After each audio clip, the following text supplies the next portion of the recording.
ഇന്ന് നമ്മൾ മെട്രോയിൽ പോകുന്നത് എഡ്യൂക്കേഷൻ സിറ്റിയിലെ ഫ്രീ ഇഫ്താർ കഴിക്കാനാണ്. അപ്പം ഖത്തർ ഫൗണ്ടേഷനാണ് ഈ ഇഫ്താർ ഒരുക്കിയിരിക്കുന്നത്. സീറോ വേസ്റ്റ് കമ്മ്യൂണിറ്റി ഇഫ്താർ എന്നാണ് ഇഫ്താറിന് അവർ പേര് കൊടുത്തിട്ടുള്ളത്. 5 മണിയാകുമ്പോഴേക്ക് ഇഫ്താറിൻ്റെ ടെൻറ്റ് അവർ ഓപ്പൺ ചെയ്യും. അപ്പോഴേക്ക് നമുക്ക് അവിടെ എത്തണം. കൂടുതൽ ആളുണ്ടെങ്കിൽ നമുക്ക് ക്യൂ നിന്ന് കയറേണ്ടി വരും. അപ്പോൾ അവിടെ എത്തിയാലാണ് നമുക്ക് അറിയാൻ പറ്റുക എന്താണ് അവിടുത്തെ സ്ഥിതി എന്നുള്ളത്. വക്ര മെട്രോ എന്ന് കയറുന്ന ആളുകൾ നമ്മൾ അൽബിദയിന്നോ അല്ലെങ്കിൽ മുഷേരിബെന്നോ മാറി കയറണം. മാൾ ഓഫ് ഖത്തറിലേക്ക് പോകുന്ന മെട്രോയിൽ കയറിയിട്ട് അൽ ഷക്കാബ് സ്റ്റേഷനിൽ ഇറങ്ങി നമുക്ക് അവിടുന്ന് ട്രാമിൽ വേണം പോകാൻ. ഏതാണ്ട് ഒരു 4:30 ഒക്കെ ആകുമ്പോഴേക്ക് തന്നെ ഞങ്ങൾ അൽ ഷക്കാബിൽ ഇറങ്ങി ട്രാമിലേക്ക് കയറിയിട്ടുണ്ടായിരുന്നു. സ്റ്റേഷനിലൊന്നും ഒരുപാട് തിരക്കും കാര്യങ്ങളൊന്നും ഉണ്ടായിട്ടില്ല. നമുക്ക് ട്രാമിൽ കൂടെ പോകുമ്പോൾ നല്ല വൈബാണ്, നല്ല വ്യൂ ആണ് ട്രാമിൽ നമുക്ക് പുറത്തേക്ക് കിട്ടുന്നത്. ഡേ ടൈമിലൊന്നും നമ്മളങ്ങനെ ട്രാമിൽ പോകാത്തതുകൊണ്ടാണെന്ന് തോന്നുന്നു. നല്ല രസമുണ്ട് ട്രാമിൽ ആ ഒരു വ്യൂ ഒക്കെ കാണാൻ. ഞങ്ങൾ ഫാമിലിയിൽ എല്ലാവരും പോയിട്ടില്ല. ഞാനും മോളും സിസ്റ്റർ മോളാണ് പോയത്. അപ്പം ജെൻസിൻ്റെ ഏരിയയിൽ നല്ല തിരക്കായിട്ടാണ് വീഡിയോയിലൊക്കെ കണ്ടത്. അപ്പോൾ വലിയ ക്യൂ എല്ലാം ആകുമ്പം ബുദ്ധിമുട്ടാണെന്ന് വെച്ചിട്ട് ഹസ്ബൻഡും മക്കളൊന്നും വന്നിട്ടില്ല. പിന്നെ ബേബിയുണ്ട്, ബേബിനെയും കൊണ്ടുപോയിട്ടില്ല.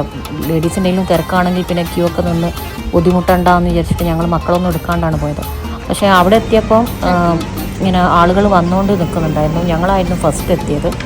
അപ്പോൾ അതുകൊണ്ട് ഒരുപാട് ക്യൂവും കാര്യങ്ങളും ഉണ്ടായിട്ടില്ല. ഒരു 4:45 ഞങ്ങൾ അവിടെ എത്തി. അപ്പോൾ അവർ പറഞ്ഞ 5 മണിയാകുമ്പോഴേക്ക് ടെൻറ്റിൻ്റെ ഉള്ളിലേക്ക് കയറാൻ പറ്റുള്ളൂ. പക്ഷെ എന്നാലും ഞങ്ങൾ ചെരുപ്പൊക്കെ പുറത്ത് വെച്ച് ആ ഒരു ഷെയ്ഡിലേക്ക് മാറി നിന്ന്. പിന്നെ പാർക്കിങ്ങും നല്ല സൗകര്യമൊക്കെ ഉണ്ട്. നമുക്ക് എഡ്യൂക്കേഷൻ സിറ്റി മോസ്കിൻ്റെ പാർക്കിങ്ങും അല്ലാണ്ട് ഈ ടെൻറ്റിൻ്റെ പാർക്കിങ്ങൊക്കെ ഉണ്ട്. അപ്പോൾ വണ്ടി എടുത്ത് വരുന്ന ആളുകൾക്കാണെങ്കിൽ അങ്ങനെ വന്ന് പാർക്ക് ചെയ്യാനുള്ള സൗകര്യമൊക്കെ ഉണ്ട്. ഫാമിലിക്ക് സെപ്പറേറ്റ് ഒരു ടെൻറ്റില്ല. ലേഡീസ് വേറെ ജെൻസ് വേറെ അങ്ങനെയാണുള്ളത്. പിന്നെ വുളു എടുക്കാനുള്ള സൗകര്യം അതിൻ്റെ ഉള്ളിൽ തന്നെ ഉണ്ട്. അപ്പോൾ നമ്മൾ ലേഡീസിൻ്റെ 2 ക്യൂ ആയിട്ടാണ് അവർ നിർത്തിയത്.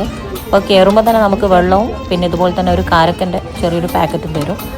ബാക്കി പിന്നെ വെള്ളവും കാരക്കയും കഴിച്ച് നോമ്പ് തുറന്ന് അവിടെ തന്നെ നിസ്കാരം കഴിഞ്ഞ് എന്നിട്ടാണ് അവർ ബാക്കി ഫുഡും കാര്യങ്ങളൊക്കെ സെർവ് ചെയ്യുന്നത്. അതുപോലെ തന്നെ വുളു എടുക്കാനുള്ള സൗകര്യം അവിടെ ഉണ്ട്. നമ്മൾ നേരത്തെ വരുന്ന ആളുകളാണെങ്കിൽ വുളു എടുക്കാൻ നമുക്ക് അവിടെ തന്നെ പുറത്തുനിന്ന് സൗകര്യമുണ്ട്. അവിടുന്ന് ടെൻറ്റിൻ്റെ ഉള്ളിൽ തന്നെ ഇതായിട്ട് നിസ്കരിച്ച് അതിനുശേഷം പിന്നെ ഓരോരുത്തർ അവർ നേരത്തെ ഇരുന്ന സ്ഥലത്ത് വന്നു കഴിയുമ്പോഴേക്ക് തന്നെ അവർ ഫുഡ് എല്ലാവർക്കും തരും. നല്ല റൈസും ചിക്കൻ്റെ ഒരു ഗ്രേവിയും പിന്നെ ഫ്രൂട്ടായിട്ട് ഓറഞ്ചും പിന്നെ റാണിൻ്റെ ഒരു ജ്യൂസും പിന്നെ ഒരു ക്രോസൻറ്റും അതൊക്കെ ഉണ്ടായിരുന്നു.